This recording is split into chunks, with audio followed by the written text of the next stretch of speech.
आज पीएम मोदी ने दूसरा बड़ा फैसला भी किया कि हवाई सफर के लिए जो प्लेन विदेश से मंगवाए जाते थे वो प्लेन अब भारत में बनेंगे और इसके लिए बड़ी डील कर ली। ये डील भारत और रूस के बीच हुई है। भारत की हिंदुस्तान एरोनॉटिक्स लिमिटेड HAL, जिसको राहुल गांधी कहते थे कि मोदी खत्म कर दिए, उस HAL और रूस की यूनाइटेड एयरक्राफ्ट कॉर्पोरेशन UAC ने SJ-100 जेट एयरक्राफ्ट के प्रोडक्शन की डील साइन की है। ऐसा पहली बार होगा जब यात्री विमान पूरी तरह से भारत में बनेगा। भारत ने रूस से यह डील ऐसे वक्त में की है जब अमेरिका लगातार भारत पर दबाव डाल रहा है कि भाई रूस से दूरी बनाओ, उसके पास तुम्हारा 1 रुपया नहीं जाना चाहिए, व्यापार मत करो उससे। लेकिन पीएम मोदी किसी के दबाव में तो काम करते नहीं। यह डील इसका एक और उदाहरण और सबूत है। भारत में जिस तरह से एविएशन सेक्टर बढ़ रहा है उसे देखते हुए भारत में बहुत सारे यात्री विमानों की जरूरत पड़ेगी आने वाले समय में। अभी तक यूरोप की एयरबस और अमेरिका की बोइंग कंपनी इस मार्केट में एक तरफा राज कर रही है, लेकिन अब भारत और रूस की इस डील से अमेरिका का दबदबा भी कम होगा और भारत की दूसरे देशों पर निर्भरता भी कम होगी। इधर पीएम मोदी बड़े बड़े काम निपटा रहे हैं, विजन के साथ निपटा रहे हैं। उधर इंडी गठबंधन जो बड़े बड़े वादे कर रहा है उस पर सवाल खड़े हो रहे हैं कि इन वादों को पूरा करने के लिए पैसा कहां से आएगा। तेजस्वी और कांग्रेस ने आज बिहार के लिए जो बड़े बड़े वादे किए, क्या वो पूरा करना संभव भी है? इसका फैक्ट चेक आपको दिखाता हूं। सबसे पहले बात तेजस्वी के सबसे बड़े वादे की, हर परिवार में एक सरकारी नौकरी देने का वादा कर रहा है। इस वादे पर ही करीब 9 लाख करोड़ रुपए से ज्यादा का खर्चा आना है, जबकि बिहार का कुल बजट ही 3 लाख करोड़ है। फिर कहे कि हर परिवार को 200 यूनिट फ्री बिजली का वादा कर रहे हैं। इस पर करीब 36,000 करोड़ रुपए का सालाना खर्चा आएगा, जो बिहार के कुल बजट का 10% से ज्यादा है। महिला वोटर को हर महीने 2,500 रुपए की आर्थिक सहायता का वादा किया। बिहार में करीब 3.5 करोड़ महिला वोटर हैं। इस वादे पर करीब 1 लाख करोड़ रुपए का सालाना खर्चा आएगा। इंडी गठबंधन ने ओल्ड पेंशन स्कीम को लागू करने का वादा किया है। आरबीआई के मुताबिक नई पेंशन स्कीम के मुकाबले पुरानी पेंशन स्कीम में खर्चा 4.5 गुना ज्यादा होता है। इस बार के बिहार बजट में पेंशन के लिए 33,389 करोड़ रुपया रखा गया है। इस हिसाब से ओल्ड पेंशन स्कीम का सालाना खर्चा करीब 1.5 लाख करोड़ रुपए के आसपास आ सकता है। इसी तरह किसानों को एमएसपी पर खरीद की गारंटी का वादा किए हैं। अगर सिर्फ 3 फसल जैसे धान, गेहूं और मक्का, इसको भी C2+50 के फॉर्मूले पर खरीदेंगे तो सालाना खर्चा 10,000 करोड़ रुपए का आएगा। और यह तो सिर्फ 5 वादों का हिसाब किताब है बॉस। अगर आप इन्हीं 5 वादों को जोड़ने बैठिएगा और सोचिएगा कि बिहार में यह पॉसिबल है कि नहीं, तो मैं आपको बताता हूं तेजस्वी यादव को ब्लूप्रिंट लाने में समय क्यों लग रहा है। इसलिए लग रहा है, आपको समझ में आ जाएगा। भाई बिहार का बजट क्या है? बिहार का जो बजट है वो करीब करीब 3 लाख करोड़ रुपए का है। 3 लाख करोड़ का बिहार का बजट है। अब जो वादा किए हैं 3.17 लाख करोड़ का है। अब खर्चा देखिए, तेजस्वी के वादे का आपको बता रहा हूं खर्चा कितना हो जाएगा तेजस्वी को वादा पूरा करने में, अगर सरकार में आ गए। सरकारी नौकरी बोल रहे हैं, हर घर में एक एक सरकारी नौकरी दे देंगे। सरकारी नौकरी देने में ही खाली 9 लाख करोड़ का खर्चा है, 9 लाख CR का। तो 3 गुना बजट कहां से लाएंगे? अभी तो ये पहला सवाल है। उसके बाद कह रहे हैं कि हम मुफ्त बिजली देंगे। मुफ्त बिजली देने में इनको 36,000 करोड़ का खर्चा आएगा। सालाना है ये भी, समझे, सालाना। महिला को जो है पैसा देंगे, महिला को पैसे अकाउंट में, उसमें करीब 1 लाख करोड़ रुपया सालाना। 1 लाख CR पर ईयर है, ये भी पर ईयर है। एमएसपी की गारंटी सिर्फ 3 फसल का बता रहा हूं। एमएसपी देने में इनका 10,000 करोड़ का खर्चा है, 3 फसल का। ये सिर्फ 3 फसल पे बता रहा हूं अभी, बाकी तो जोड़ा भी नहीं हुआ। मैंने अपने से कम कर दिया कि चलिए छोड़े, थोड़ा रियायत देते हैं। ओल्ड पेंशन स्कीम OPS, इस पे 1.5 लाख करोड़ का खर्चा आ जाएगा बॉस, सिर्फ ओल्ड पेंशन देने में। तो अगर ये 5 वादा मिला दीजिएगा, सिर्फ ये 5 वादा, तो इसको पूरा करने में 12 लाख करोड़ रुपए का खर्चा आएगा अगर तेजस्वी यादव CM बन गए। बजट है राज्य का 3 लाख करोड़ के आसपास, खर्चा आ रहा है 12 लाख करोड़। 4 गुना पैसा कहां से आ जाएगा बॉस? हवा से गिर जाएगा। और ये तो अभी 5 वादा का बताया हूं। ऐसा हवा में 25 वादा कर दिए। कह रहे हैं कि ब्लूप्रिंट बना रहे हैं, अभी बना रहे हैं। पता नहीं कौन एक्सपर्ट से बात किए हैं। वही वाला एक्सपर्ट तो नहीं है जो हरियाणा चुनाव में कह रहा था कि मैं पिच बनाता हूं, खेलने आइए। गड्ढा करता है, वो एक्सपर्ट नहीं है। खैर, इन वादों के ब्लूप्रिंट को वैसे ही वो टाल रहे हैं जैसे राहुल गांधी अपने कथित हाइड्रोजन बम को टाल रहे हुए हैं। लेकिन बीजेपी इन वादों को लेकर इंडी गठबंधन को घेर रही है। सुनिए बीजेपी को। ये खोखले दावों का पुलिंदा है, जिसको बनाने वाले भी जानते हैं कि हमारी सरकार तो बनने वाली है नहीं, तो दावा करने में क्या बुराई है। हालांकि इंडी गठबंधन वाले अब भी यही कह रहे हैं कि जो भी वादे किए गए हैं वो सोच समझकर किए गए। सुनिए कांग्रेस को।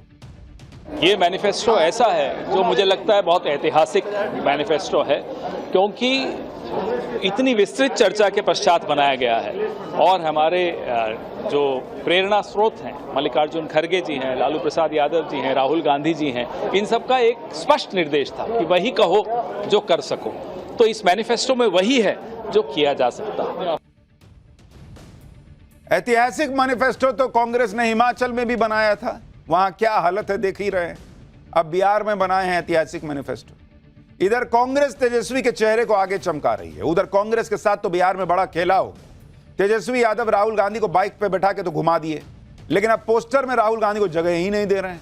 चुनाव के पहले तक बिहार में कांग्रेस माहौल बना रही थी, राहुल गांधी के चेहरे पर चुनाव लड़ा जाएगा। उस वक्त तेजस्वी यादव दूसरे नंबर पर दिख रहे थे, लेकिन आज हालात ऐसे बदल गए, जज्बात ऐसे बदल गए कि महागठबंधन के पोस्टर में तेजस्वी यादव तो है, राहुल गांधी को पोस्टर से ऑलमोस्ट गायब कर दिए। इतनी छोटी तस्वीर लगाए हैं कि ढूंढे नहीं मिल रही कि राहुल गांधी हैं कहां। ये देखिए पोस्टर जरा। राहुल गांधी पर वैसे ही बहुत सवाल उठ रहे हैं कि करीब 2 महीने पहले वो बिहार में दिखाई दिए थे, उसके बाद से बिहार को भूलिए गए। अब जब चुनाव प्रचार पीक पर है, वोटिंग करीब आ रही है, तो राहुल गांधी बिहार जाने वाले हैं, रैली करने वाले हैं। राहुल गांधी ने आखिरी रैली बिहार में 1 सितंबर को की थी, तब चुनाव का अनाउंसमेंट तक नहीं हुआ था। लेकिन चुनाव का अनाउंसमेंट हुआ तो राहुल गांधी 2 महीने से बिहार में कोई रैली करने ही नहीं गए। अब राहुल गांधी 29 और 30 अक्टूबर को बिहार में दिखेंगे, मुजफ्फरपुर और दरभंगा में तेजस्वी के साथ साझा रैली भी करेंगे। पब्लिक पूछ रही है कि जब चुनाव है तब गायब है, जब नहीं था तो एकदम रौला काटे हुए थे। राहुल गांधी और तेजस्वी यादव इस बात पर भी फंसे हैं कि इनकी पार्टियां और इनके लोग इन्हें नायक और जननायक कहते रहते हैं। कांग्रेस तो राहुल गांधी के जननायक वाले पोस्टर बनाती रहती है। अब आरजेडी ने भी तेजस्वी यादव को नायक बताने वाले पोस्टर बना डाले, मतलब एक नायक दूसरा जननायक। लेकिन इससे खुद आरजेडी के अंदर बवाल मच गया। पार्टी के वरिष्ठ नेता अब्दुल बारी सिद्दीकी ने कह दिया कि नायक जननायक छोड़िए, पहले लालू और कर्पूरी ठाकुर के पद चिन्हों पर चलना सीखिए। नायक जननायक को लेकर चल रही इस लड़ाई में तेजस्वी के बड़े भाई तेज प्रताप भी कूद गए। तेज प्रताप ने कैसे खिंचाई कर दी भाई की, देखिए सुनिए। भाई जननायक बनने में उनको समय लगेगा, इसलिए समय लगेगा कि वो लालू की विरासत है और उनकी राजनीति पे खरा उतरने की कोशिश कर रहे हैं। तो मुझको लगता है आने वाले दिनों में लालू जी जननायक कर्पूरी ठाकुर के पद चिन्हों पर चलेंगे तो जननायक उनको भी कहेगा लोग। पोस्टर में जिनका ऊपर में है सभी जननायक, कर्पूरी जी, लोहिया जी, अंबेडकर, महात्मा गांधी, ये लोग जननायक हैं। अब जनता क्या चाहती है? जो लोग जननायक बता रहे हैं, जननायक नहीं बताना चाहिए। लालू जी भी जननायक थे, इन्होंने अब्दुल बारी सिद्दीकी जी ने कहा। लालू जी तो थे ही, लेकिन लालू जी का राहुल गांधी पे और तेजस्वी जी के पे छत्र छाया है। छत्र छाया, एक मिनट रुकिए ना भाई।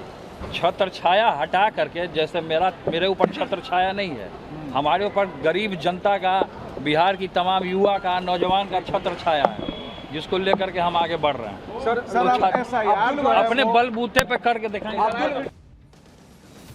इंडी गठबंधन को मुसलमानों पर एक बड़े सवाल ने भी बिहार में फंसा रखा है, क्योंकि तेजस्वी यादव सीएम फेस बन गए, मुकेश सहनी को डिप्टी सीएम फेस बना दिया।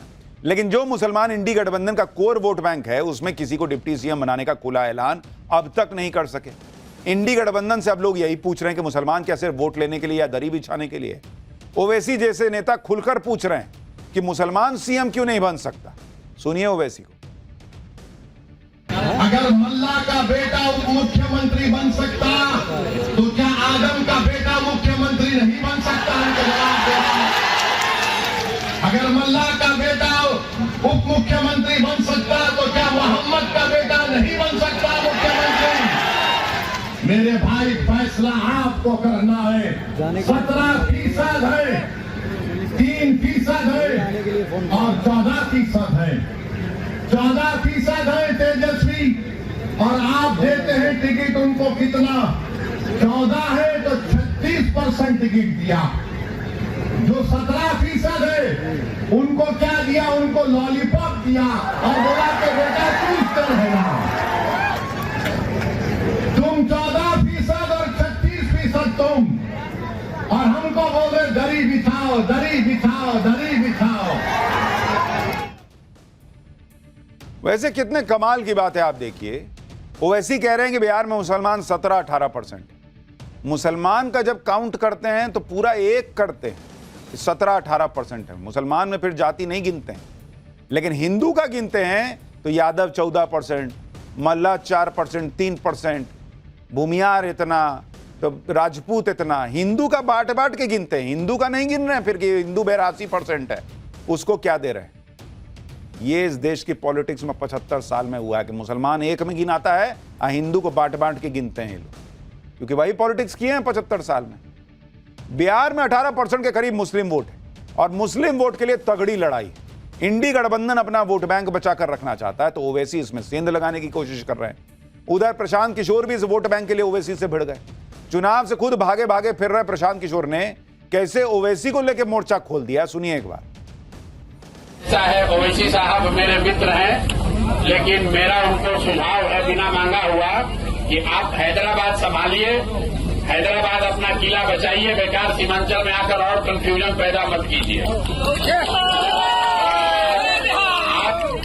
अगर आप हैदराबाद अपना संभाल लिए होते, अगर तेलंगाना में मुसलमानों का भला कर दिए होते तो यही बढ़िया होता है। इस बार सीमांचल के मुसलमान वो गलती नहीं करेंगे जो 2020 में हुआ है।